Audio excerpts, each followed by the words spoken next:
Hello നമസ്കാരം. എല്ലാവർക്കും ജാഷി വയനാട് സ്റ്റോറീസിലേക്ക് ഹൃദയപൂർവ്വം സ്വാഗതം. കേൾക്കൂ കേട്ടുകൊണ്ടേയിരിക്കും ഞാനും നിങ്ങളും നമ്മുടെ കഥകളും. നമ്മളിപ്പോൾ കേട്ടുകൊണ്ടിരിക്കുന്നത് വലയം എന്ന ത്രില്ലർ സസ്പെൻസ് നോവലാണ്. അതിൻ്റെ 24-ാമത്തെ അധ്യായത്തിലേക്ക് എല്ലാവർക്കും ഒരിക്കൽ കൂടി സ്വാഗതം. അപ്പോൾ നമുക്ക് നോവലിലേക്ക് പോയാലോ? പറയടാ കിഴവ, എവിടെയവൻ? എനിക്കറിയാൻ മേല. റാസ്കൽ. കോൺസ്റ്റബിൾ വൃദ്ധനെ ചുമരിലേക്ക് ആഞ്ഞു തള്ളി. ചുമരിൽ ചെന്നിടിച്ച വൃദ്ധൻ നിലത്ത് കുഴഞ്ഞു വീണു. ഈ സമയം മറ്റൊരു വീട്ടിൽ 7 പോലീസുകാരുടെ സംഘം അക്രമാസക്തമാവുകയായിരുന്നു. മുട്ടിയിട്ടൊന്നും തുറക്കാത്ത വാതിൽ പോലീസ് ചവിട്ടിപ്പൊളിച്ചു. അകത്ത് പതുങ്ങിയിരുന്നവരെയെല്ലാം പോലീസ് മർദ്ദിച്ചു. ഒരു പെൺകുട്ടിയുടെ മുടിക്ക് ചുറ്റിപ്പിടിച്ച് വലിച്ചടിപ്പിച്ചുകൊണ്ട് അട്ടഹസിച്ചു. എവിടെടാ ആ കഴിവറിയുടെ മോൻ? എനിക്കറിഞ്ഞൂടാ. അവൾ ഭയന്ന് കരഞ്ഞു. കോൺസ്റ്റബിൾ അവളെ ദേഹത്തോട് ചേർത്ത് നിർത്തി. ഭയന്ന് വിറച്ചു നിന്ന തള്ളയെ ഭീഷണിപ്പെടുത്തി. പറഞ്ഞോ തള്ളേ, ഇല്ലെങ്കിൽ ഇവിടെ മാനം കെടുത്തു. എനിക്കറിയത്തില്ല സാറേ, ആ സ്ത്രീ കൈകൂപ്പി കരഞ്ഞു പറഞ്ഞു. മറ്റൊരു പോലീസ് സംഘം ഒരു വീടിൻ്റെ പിൻവാതിലൂടെ ഇടിച്ചു കയറി. വീട്ടിലുള്ളവരെ എത്ര ചീത്ത വിളിച്ചിട്ടും ഭീഷണിപ്പെടുത്തിയിട്ടും ആരും ഒന്നും പറയുന്നില്ല. കലികയറിയ പോലീസ് ഒരു പിഞ്ചു ബാലൻ്റെ കഴുത്തിൽ കുത്തിപ്പിടിച്ച് മേലോട്ട് ഉയർത്തി. ചുമരിൽ ചേർത്ത് നിർത്തി ഞെക്കി കൊന്നുകളയും. സത്യം പറഞ്ഞു. ബാലൻ ശ്വാസം കിട്ടാതെ പുളഞ്ഞു. എനിക്കറിയത്തില്ല, അവൻ ഞരങ്ങി. ഒരു വൃദ്ധ സ്ത്രീ വന്ന് അയാളുടെ കാലിൽ പിടിച്ച് നിലവിളിച്ചു. എൻ്റെ കുഞ്ഞുമോനൊന്നും ചെയ്യലേ സാറേ, അവനൊന്നും ചെയ്യലേ. മാറിക്കളവേ. കോൺസ്റ്റബിൾ പുറങ്കാൽ കൊണ്ട് അവരെ തോണ്ടി എറിഞ്ഞു. മര്യാദയ്ക്ക് പറഞ്ഞു, ഇല്ലെങ്കിൽ ഇവനെ കൊല്ലും. പറയാൻ മനസ്സിലടാ, നീ കൊല്ല്. എനിക്കറിയാം നോബിൾ എവിടെയുണ്ടെന്ന്. നീയൊന്ന് പറയിപ്പിക്ക്. കോൺസ്റ്റബിൾ അവരുടെ നെഞ്ചിന് മീതെ കാലുയർത്തി. കിഴട്ടെ ചെന്തു, ഒറ്റ ചവിട്ടിന് നിന്നെ ഞാൻ. മറ്റൊരു കോൺസ്റ്റബിൾ അയാളെ പിടിച്ചു മാറ്റി. വേണ്ട, അവരുടെ കാറ്റ് പോവും. പോലീസ് പട തെരഞ്ഞു വരുന്നതിനനുസരിച്ച് റഷീദും നോബിളിനെയും കൊണ്ട് ഓരോ വീടുകളും മാറി മാറി കയറി ഒളിച്ചിരുന്നു. തൊട്ടപ്പുറത്തെ വീട്ടിൽ പോലീസ് എത്തിയാലുടൻ അടുത്ത വീട്ടിലേക്ക് ഇറങ്ങി ഓടുക. ഓരോ വീട്ടുകാർക്കും അറിയാം നോബിൾ എവിടെയുണ്ടെന്ന്. എന്നാൽ പോലീസ് ചോദിക്കുമ്പോൾ ലോറിത്തെരുവിൽ ഒരൊറ്റ കുഞ്ഞിന് പോലും അറിയില്ല അവൻ എവിടെയാണെന്ന്. നോബിളിനെ ഒറ്റിക്കൊടുക്കല്ലേ മക്കളെ. ഇതൊരു മന്ത്രം പോലെ കൊച്ചു കുട്ടികളുടെ കാതുകളിലേക്ക് പോലും വ്യാപിച്ചിരുന്നു. റഷീദും നോബിളും ഓടിച്ചെന്ന് ഒരു വീട്ടിൽ കയറി. അവിടെ പതുങ്ങിയിരിക്കെ അടുത്ത വീട്ടിൽ പോലീസ് ഇരച്ചു കയറുന്നത് കണ്ടു. പോലീസിൻ്റെ ചോദ്യങ്ങൾ, അട്ടഹാസങ്ങൾ, അടിയുടെ ഒച്ച, കരച്ചിൽ. നോബിളെ ഓടിക്കോ, ഇനി ഇവിടെ നിന്ന് ആപത്താ, ഗ്രഹനാഥൻ പറഞ്ഞു. ഇനി ഒളിച്ചിരിക്കാൻ വീടുകളൊന്നുമില്ല. മറ്റേ ഭാഗത്തുനിന്നും പോലീസ് വീട് തിരഞ്ഞു എത്തിക്കഴിഞ്ഞു. റഷീദ് നോബിളിനെയും കൊണ്ട് പറമ്പിൽ ചാടി. ഒരു കയ്യാലയ്ക്ക് പിന്നിൽ മറഞ്ഞിരുന്നു. പോലീസ് മുകളിലെ വീട്ടിൽ കയറി കഴിഞ്ഞിരുന്നു. പോലീസ് അലറിക്കൊണ്ട് അടിക്കുന്ന ഒച്ചയും അമർത്തിയ നിലവിളിയും കേട്ടു. എവിടെടി നോബിൾ? ഒരു ബാലികയുടെ നേർക്കാണ് പരാക്രമം. അടിയേറ്റ് അവളുടെ ഇടത് കവിൽ തിണർത്ത് കിടക്കുന്നു. എനിക്കറിയാൻ മേല. ഇടതേ കവളത്തും അടിപൊട്ടി. അവളെ വേച്ചുപോയി. പോലീസ് അവിടെ നിന്നിറങ്ങി അടുത്ത വീട്ടിലേക്ക് നീങ്ങി. റഷീദ് നോബിളിനെയും കൊണ്ട് മുകളിലെ വീട്ടിൽ ചെന്ന് കയറി. തിരഞ്ഞ വീട്ടിൽ നിന്നും വീണ്ടും തിരയാൻ പോലീസ് വരില്ലല്ലോ. വീടാകെ നാശമാക്കിയിട്ടിരിക്കുന്നു. സകല സാധനങ്ങളും തട്ടിമറിച്ചും വാരി വലിച്ചെറിഞ്ഞും ചിതറിച്ചിരിക്കുന്നു. അലമാരയും മേശയും മാറി മാറിയിട്ടിരിക്കുന്നു. കുറേ പ്ലേറ്റുകൾ അടിച്ചു പൊട്ടിച്ചിട്ടുണ്ട്. ബാലികയുടെ കവളിൽ 4 വിരലുകൾ കരിവാളിച്ച് കിടക്കുന്നു. അവളുടെ മിഴികൾ തുളുമ്പുന്നു. ഞാൻ പറഞ്ഞു കൊടുത്തില്ല, അവൾ വിതുമ്പി. നോബിളിൻ്റെ കണ്ണ് നനഞ്ഞു. ഞങ്ങൾ ആരും പറഞ്ഞു കൊടുത്തില്ല. അവളുടെ അമ്മയുടെ ഒച്ച പതറി. ആ സ്ത്രീ പിന്നാമ്പുറത്ത് വഴികാട്ടി റഷീദിനെയും നോബിളിനെയും നടത്തി. പോയിക്കോ, അവർ തിരിച്ചു വരുന്നുണ്ട്. അതിനു മുമ്പ് രക്ഷപ്പെട്ടോ. തൊട്ടപ്പുറത്ത് പോലീസ് തിരയുന്നുണ്ട്. രണ്ടാമതൊരു സംഘം കുറേ താഴെയുള്ള വീടുകളിൽ തെരച്ചിൽ നടത്തി വരുന്നു. കുറേ പോലീസുകാർ ലോറിത്തെരുവിലും പുഴക്കരയിലും റോന്ത് ചുറ്റുന്നുണ്ട്. അതിലെ പോകരുത്, അപകടം. ഇതിലെ അടുത്ത വീട്ടുകാർ മുന്നറിയിപ്പ് നൽകി. അവിടെ നിന്നാൽ ഒരാൾ ഇറങ്ങി വന്നു. നോബിളിൻ്റെയും റഷീദിനെയും വഴി നടത്തി. മതിലുകൾ ചാടിക്കടന്ന് വഴികൾക്കിടയിലൂടെ നൂണ്ട് മരങ്ങളിലൂടെ ഇരുട്ടിനെ മറപറ്റിയും അവർ പുഴക്കരയിലെത്തി. ആറ്റുവഞ്ചികൾക്കിടയിലൂടെ കുനിഞ്ഞും ഇഴഞ്ഞും വെള്ളത്തിലിറങ്ങി. അക്കരയ്ക്ക്. റഷീദ് മന്ത്രിച്ചു. 2 പേരും പുഴ മുറിച്ച് നീന്താൻ തുടങ്ങി. കാരക്കലച്ചായിയുടെ വീടാണ് ലക്ഷ്യം. പോലീസ് കാണാതെ അവരക്കരയെത്തി. കാരക്കലച്ചായിയെ കണ്ട് വിവരങ്ങൾ ധരിപ്പിച്ചു. റഷീദിന് നേരം വെളുക്കും മുമ്പേ മടങ്ങി. ലോറിത്തെരുവിലെത്തുമ്പോൾ റഷീദിന് വിവരം കിട്ടി. ശിവൻകുട്ടിയും കാലം തമ്പിയും അടക്കം 15ഓളം പേര് പോലീസ് കസ്റ്റഡിയിലാണ്. അധികം താമസിക്കാതെ മുറ്റത്ത് പോലീസ് വണ്ടി നിന്നു. പോലീസുകാർ വീട്ടിനുള്ളിലേക്ക് ഇരച്ചു കയറി വന്നു. നിമിഷങ്ങൾക്കുള്ളിൽ റഷീദ് അറസ്റ്റ് ചെയ്യപ്പെട്ടു. നോബലിൻ്റെ അടുത്ത സ്നേഹിതന്മാരെ എല്ലാം പോലീസ് പിടികൂടി. 3 ദിവസം കസ്റ്റഡിയിൽ വെച്ചു, കഠിനമായി പീഡിപ്പിച്ചു. എന്നിട്ടും നോബലിനെ സംബന്ധിച്ച് ഒരു വിവരവും അവർക്ക് കിട്ടിയില്ല. ഒടുവിൽ പോലീസ് മറ്റൊരു തന്ത്രം പ്രയോഗിച്ചു. എല്ലാവരെയും കസ്റ്റഡിയിൽ നിന്നും വിട്ടയച്ചു. എന്നിട്ട് നോബലിൻ്റെ ഏറ്റവും അടുത്ത സുഹൃത്തുക്കളായ റഷീദ്, അച്ചൻകുഞ്ഞ്, ശിവൻകുട്ടി, കാലന്തമ്പി തുടങ്ങിയവരെ രഹസ്യമായി നിരീക്ഷിക്കാൻ തുടങ്ങി. മഫ്റ്റിയിൽ ഏതാനും പോലീസുകാർ ലോറി തെരുവിലൂടെ കറങ്ങി നടന്നു. എന്നാൽ റഷീദിനും ശിവൻകുട്ടിക്കും മറ്റും ഇങ്ങനെ ഒരു അപകട സാധ്യതയെക്കുറിച്ച് നല്ല ബോധ്യമുണ്ടായിരുന്നാൽ അവർ ഒരു വിധത്തിലും നോബലുമായി ബന്ധപ്പെടാൻ ശ്രമിച്ചില്ല. നോബൽ എവിടെയുണ്ടെന്ന വിവരം റഷീദിന് മാത്രമേ അറിയുമായിരുന്നുള്ളൂ. ഏതാനും ദിവസങ്ങൾക്ക് ശേഷം റഷീദ് ബസ്സിൽ കയറി എങ്ങോട്ടോ യാത്രയായി. ഒരു സ്ഥലത്ത് ചെന്നിറങ്ങിയിട്ട് മറ്റൊരു ബസ്സിൽ മറ്റൊരിടത്തേക്ക്. ഇങ്ങനെ പല ബസ്സുകളും മാറി മാറി കയറി. ആരെങ്കിലും പിന്തുടരുന്നുണ്ടെങ്കിൽ അവരെ കുഴയ്ക്കുക എന്നതാണ് ഉദ്ദേശം. ഒടുവിൽ രാത്രിയോടെ ഒരു ചാക്ക് നിറയെ സാധനങ്ങളും മറ്റും ചുവന്ന് അയാൾ കാരക്കലച്ചായയുടെ വീട്ടിലെത്തി. നോബലിന് 2-3 ആഴ്ചത്തേക്ക് കഴിയാൻ വേണ്ട ഭക്ഷ്യസാധനങ്ങളും മരുന്നുകളും അതിലുണ്ടായിരുന്നു. നോബൽ ലോറിത്തെരുവിലെ സംഭവവികാസങ്ങൾ അറിയാൻ ഉദ്വേഗത്തോടെ കാത്തിരിക്കുകയായിരുന്നു. ലോറിത്തെരുവിൽ കുഴപ്പമൊന്നുമില്ലെന്നും നോബലിനെ ആരും ഒറ്റിക്കൊടുത്തില്ലെന്നും റഷീദ് അറിയിച്ചു. പലർക്കും മർദ്ദനമേൽക്കേണ്ടി വന്നു. ദിവസങ്ങളോളം ലോക്കപ്പിൽ കഴിയേണ്ടി വന്നു. പക്ഷേ ഞങ്ങളെ പിടിച്ചു നിന്നടാ. ആരും നിന്നെ കാട്ടിക്കൊടുത്തില്ല. നോബൽ തൻ്റെ നന്ദിയും കടപ്പാടും എങ്ങനെ പ്രകടിപ്പിക്കണമെന്നറിയാതെ റഷീദിനെ ഉറ്റുനോക്കി. റഷീദ് അയാളുടെ തോളിൽ തട്ടിയിട്ട് പിന്നെ വരാമെന്ന് പറഞ്ഞിറങ്ങി. നോബലിൻ്റെ മുറിവുകൾ ഭേദമാകാൻ 3 ആഴ്ചയോളം എടുത്തു. ഇതിനിടയിൽ നോബിള് റഷീദ് മുഖേന ശിവൻകുട്ടിയെ വരുത്തി. എനിക്ക് കുറച്ച് പണം വേണം, ഈ ലിസ്റ്റിലുള്ള സാധനങ്ങൾ വാങ്ങിത്തരണം. നോബിൾ ഒരു കുറിപ്പ് ശിവൻകുട്ടിയെ ഏൽപ്പിച്ചു. ശിവൻകുട്ടി അതൊന്ന് ഓടിച്ചു നോക്കി. ഇതൊക്കെ എന്തിനാടാ നോബിളെ നിനക്ക്? ആവശ്യം വരും.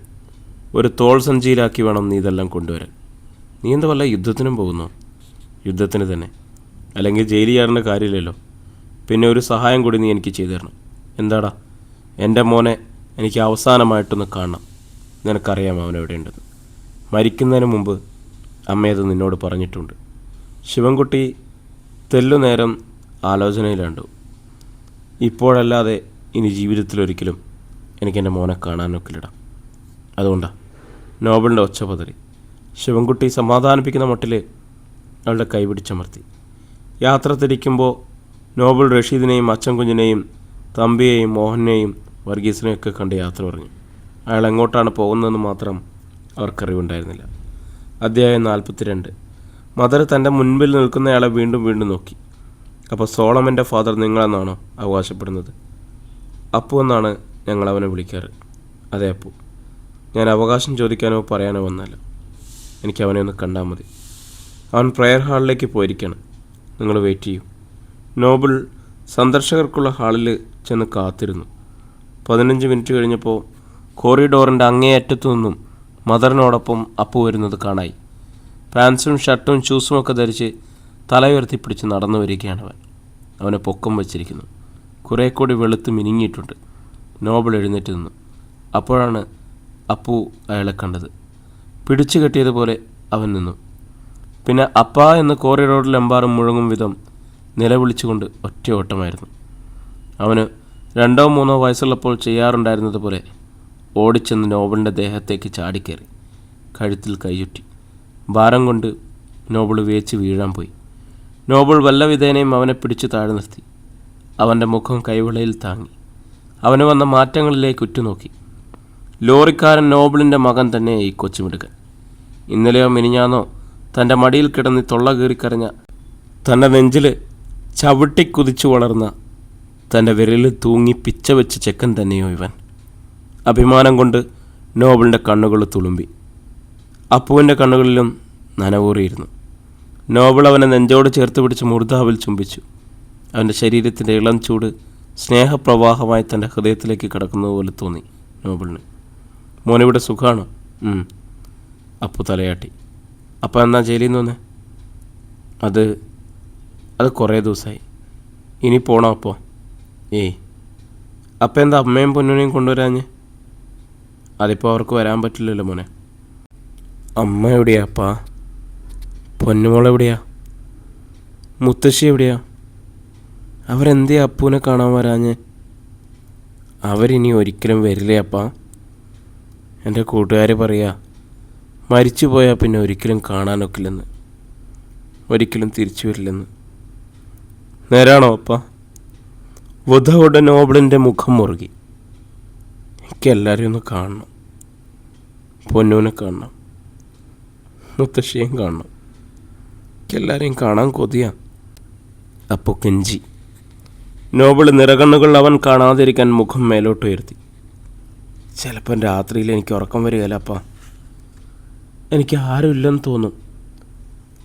അന്നേരം ഞാൻ എല്ലാവരെയും ഓർക്കും, മുത്തശ്ശിയും അപ്പായും അമ്മായും പൊന്നൂനെയൊക്കെ. അങ്ങനെ എനിക്ക് കരച്ചിൽ വരും. നോബിൾ അവൻ്റെ മുഖം നെഞ്ചോട് ചേർത്ത് അമർത്തി പിടിച്ചു.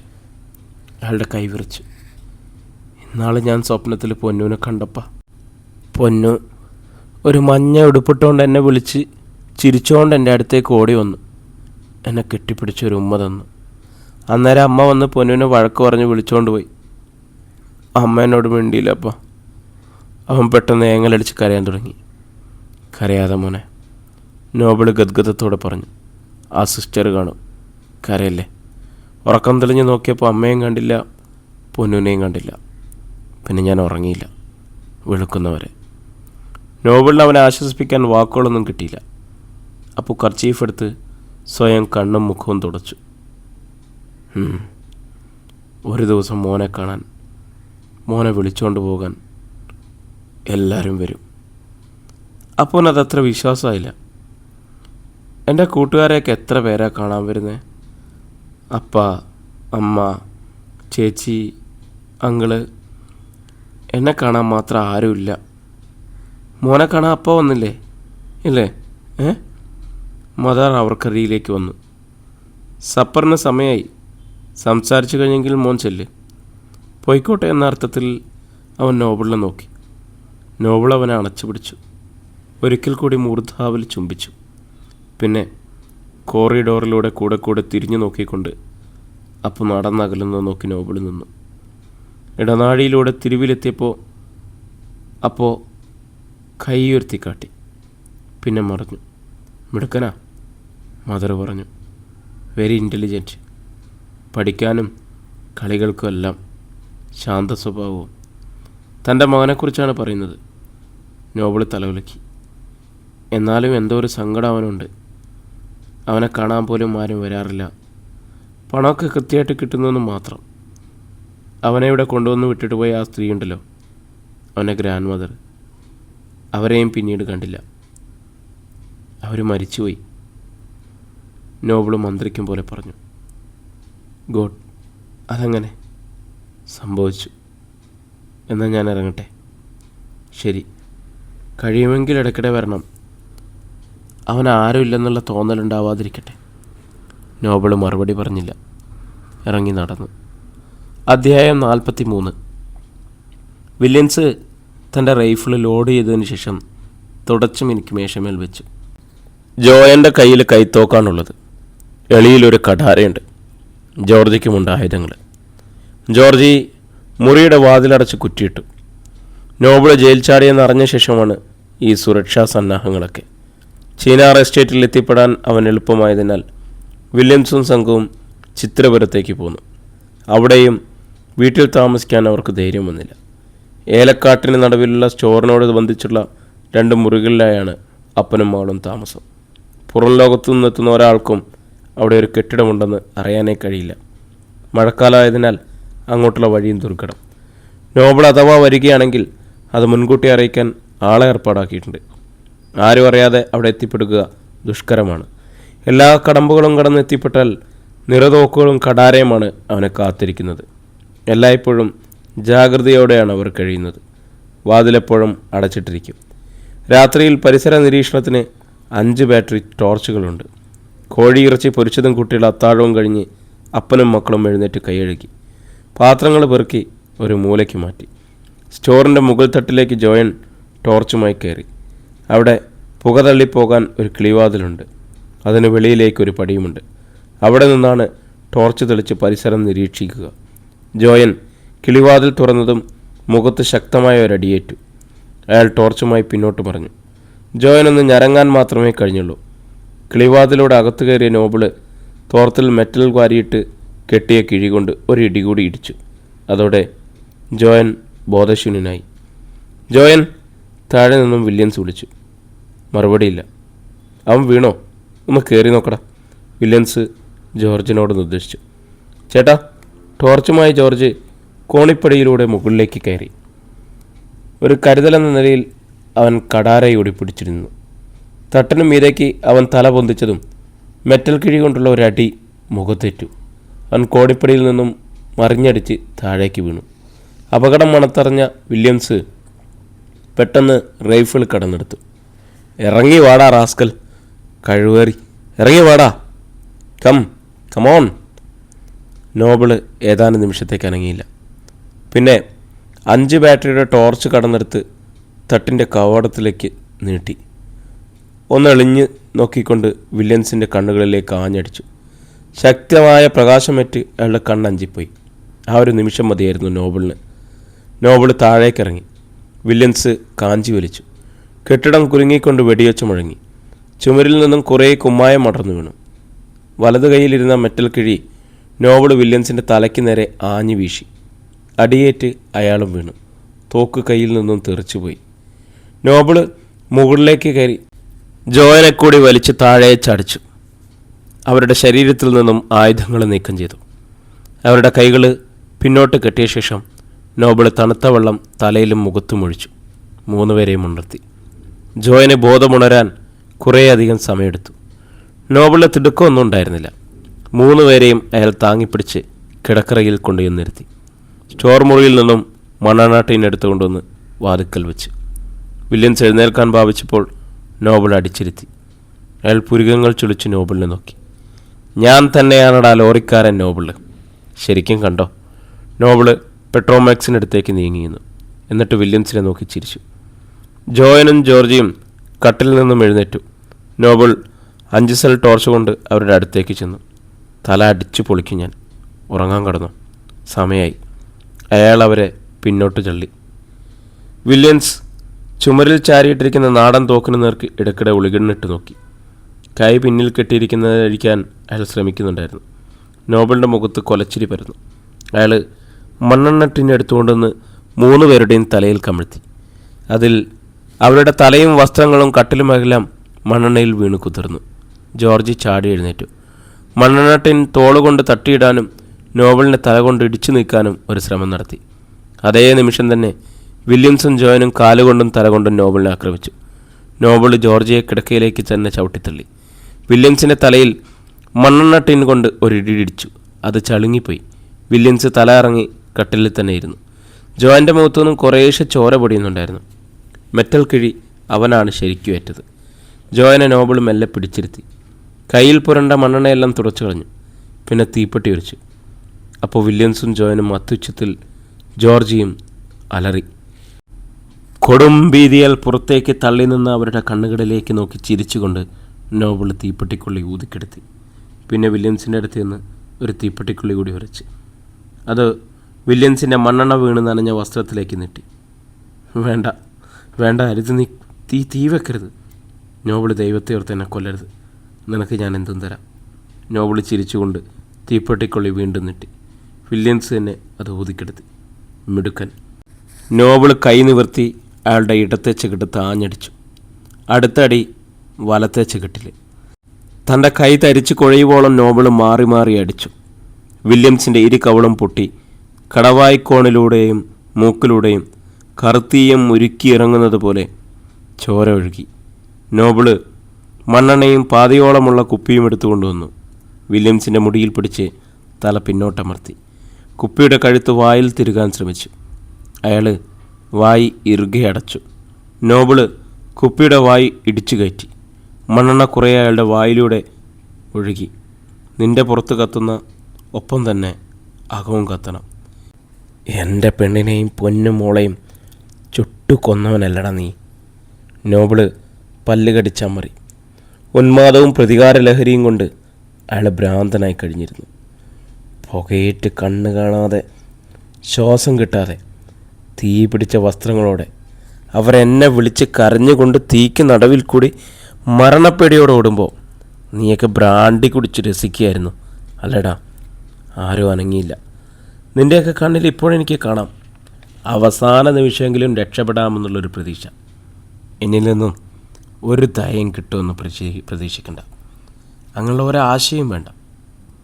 ഇല്ലേ? ഇല്ലടാ. നോബിളെ, ഞങ്ങളെ കൊല്ലരുത്. നിനക്ക് ഞാൻ എന്തു വേണമെങ്കിലും തരാം. എൻ്റെ സ്വത്ത് മുഴുവൻ. എൻ്റെ ഭാര്യയെ തരാമോടാ. എൻ്റെ പൊന്നൂരുടെ ജീവൻ തരാമോടാ. മറുപടിയില്ല. നോബിള് വില്യംസിൻ്റെ താടി പിടിച്ച് മുയലോട്ട് വരുത്തി. നിൻ്റെ ജീവൻ വിട്ടുതരാം. നിൻ്റെ മക്കളെ രണ്ടുപേരും തീ വെച്ച് കൊല്ലും. എന്താ, സമ്മതമാണോ? വില്യംസ് സമ്മതഭാവത്തിൽ തലയാട്ടി. കണ്ടോ അവൻ്റെ പുത്രസ്നേഹം. ജീവൻ രക്ഷിക്കാൻ വേണ്ടിയിട്ട് സ്വന്തം കൈകൊണ്ട് തന്നെ നിങ്ങൾ രണ്ടിനെയും കൊന്നുതരാം. നീചൻ. നോബിളൊരു തീപ്പെട്ടിക്കൊള്ളി വരച്ച് ജോർജിയുടെ ദേഹത്തേക്കിട്ടു. ജോർജി ശരീരം കുടഞ്ഞ് അത് കളയാൻ ശ്രമിച്ചെങ്കിലും മണ്ണെണ്ണയിൽ കുതിർന്ന സെറ്ററിൽ തീ പിടിച്ചു. അവൻ ഞെട്ടി അലറിക്കൊണ്ട് ചാടി എഴുന്നേറ്റു. ഭിത്തിയിൽ അവൻ തീ പിടിച്ച് കത്തുന്ന നെഞ്ചും ചുമല് വരച്ച്. അതുകൊണ്ടൊന്നും ഒരു ഫലവും ഉണ്ടായില്ല. ചേട്ടാ, എന്നെ കൊല്ലുന്നേ, തീ അവൻ നിലവിളിച്ചുകൊണ്ട് ജോർജിൻ്റെ നിൽക്കുന്നു. തീ കെടുത്താൻ ജോർജ് സഹായിക്കുമെന്ന് അവൻ വൃഥാ പ്രതീക്ഷിച്ചു. അവൻ്റെ ദേഹത്തുനിന്നും ജോയൻ്റെ ദേഹത്തേക്ക് തീയാളിപ്പടർന്നു. ജോയൻ അലറിക്കരഞ്ഞുകൊണ്ട് പിന്നാക്കം മറിഞ്ഞു വീണു. വില്യംസിൻ്റെ മുഖം കടലാസ് പോലെ വിളറി. മക്കൾ രണ്ടും തീ പിടിച്ച് പുളഞ്ഞു മടിക്കുന്നത് അയാൾ ഭീതിയോടെ എഴുന്നേറ്റ് മുറിക്കോണിലേക്ക് നീങ്ങി. ജോയൻ കട്ടിലും ജോർജ് നിലത്തും തീ പിടിച്ച് കിടന്ന് ഉരുളുകയായിരുന്നു. തീ അണഞ്ഞതേയില്ല. നോബിൾ മണ്ണെണ്ണ പുരണ്ട കമ്പിളി എടുത്ത് അതിൻ്റെ ഒരറ്റത്ത് തീ കൊടുത്തു. പ്രിയരെ, പ്രതികാരം നടന്നുകൊണ്ടിരിക്കുകയാണല്ലേ. നമ്മുടെ കഥയുടെ ബാക്കി ഭാഗം ഇനി നാളെ കേട്ടാലോ? നാളെ വീണ്ടും കാണാമെന്നുള്ള പ്രതീക്ഷയിൽ നിങ്ങളുടെ സ്വന്തം ജാഷി വയനാട്.